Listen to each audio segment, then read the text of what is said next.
हरित क्रांतीची सुरुवात शेतीमधली महाराष्ट्रात सुरू झाली. पण आज दुर्दैवानं शेतीतलं कळतंय असा शेती मंत्रीही नाही, शेतीतलं कळतंय असा अधिकारी नाही, नवीन संशोधन नाही, राज्याच्या मुख्यमंत्र्यांकडे शेतकऱ्यांविषयीच्या संवेदना आणि भावना नाही. त्याच्यामुळे तुम्ही जे म्हणताय त्यानुसार होणार, फक्त बांधावर जाऊन घोषणा करतायत आणि प्रत्यक्ष शेतकऱ्यांच्या हातात पदरात काहीच पडत नाही, हे सत्य आहे. वडसेचा दीपोत्सव मुंबईभराचा आकर्षणाचं स्थान होतं. उद्धव ठाकरे प्रमुख अतिथी आहेत. ठाकरेंचा दीपोत्सव झाला. मुंबईमध्ये ठाकरेंचाच उत्सव होणार.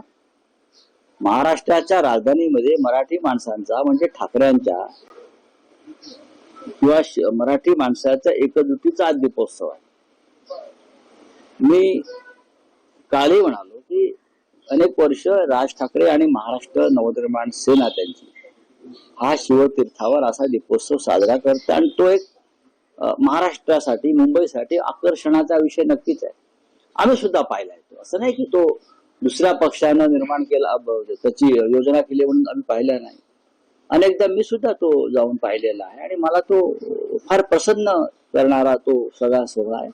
आज त्याचं उद्घाटन शिवसेना पक्षप्रमुख उद्धव ठाकरे करतायत आणि दोन्ही बाजूचे कार्यकर्ते प्रमुख पदाधिकारी यांना आमंत्रण आहे, ते उपस्थित राहणार आहेत. मी सुद्धा संध्याकाळी जाणार आहे. युती घोषित होत नाहीये, मात्र सगळीकडे एकत्र. तुम्हाला युतीची फारच चिंता लागून राहिलेली आहे, पण आता माननीय उद्धव ठाकरे आणि माननीय राज ठाकरे हे गेले अनेक महिने एकत्र काम करतायत, एकत्र भूमिका मांडतायत, एकत्र राजकारण करतायत महाराष्ट्राचं. त्या संदर्भातल्या पुढली पावलं जी पडणार आहे त्या संदर्भात योग्य वेळी ते बोलतील. फडणवीस आज बिहारच्या दौऱ्यावर आहेत, स्टार प्रचारक म्हणून त्यांची नियुक्ती केली आहे. बघा, स्टार नाही, खरवडे त्यांना सुपरस्टार प्रचारक केला पाहिजे. ते स्टार नाही, त्यांचा अपमान करू नका. ते सुपरस्टार प्रचारक आहेत.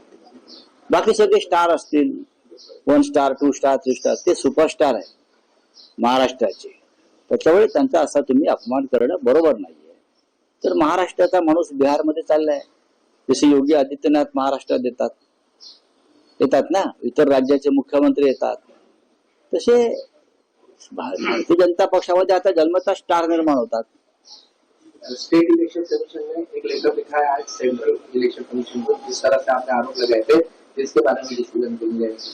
बात ऐसी है कि हमारे all party delegation chief election officer को मिला महाराष्ट्र के, और महाराष्ट्र में जो लोकल बॉडी इलेक्शन है उसमें महत्वपूर्ण है मुंबई महानगर पालिका ठाणे. यहाँ वोटर लिस्ट में जो गड़बड़ी है, डुप्लीकेट वोटर्स है, डिलीशंस है, एडिशन है, बहुत सी बातें हैं, बड़ी संख्या में नाम गायब हो गए हैं, उसकी जिम्मेदारी कौन है?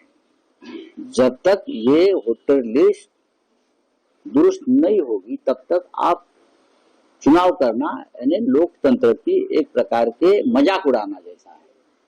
तो हमने कहा कि आपने 5-6 साल तो ऐसे ही लटका दिया ये इलेक्शन, 2-4 महीने आगे पीछे होता है तो क्या हो गया? आप निर्णय लीजिए, हम 2 महीने रुकने के लिए तैयार है. और लेकिन चुनाव में वोटर लिस्ट हो ही जाएगी जो पूरी तरह से दुरुस्त है, यह हमारी मांग है.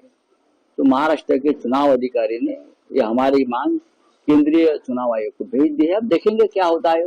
लेकिन एक दूसरे के कोर्ट में बॉल डालते रहते हैं लोग, निर्णय तो नहीं लेते. गुजरात के 16 मिनिस्टर्स ने राजीनामा दिया था, शपथ ली है. अमित शाह बिहार की बैठे हुए हैं. बिहार में बैठने तो ना, अमित शाह बिहार में है तो, लेकिन महाराष्ट्र और गुजरात तो अमित शाह ही चलाते हैं ना.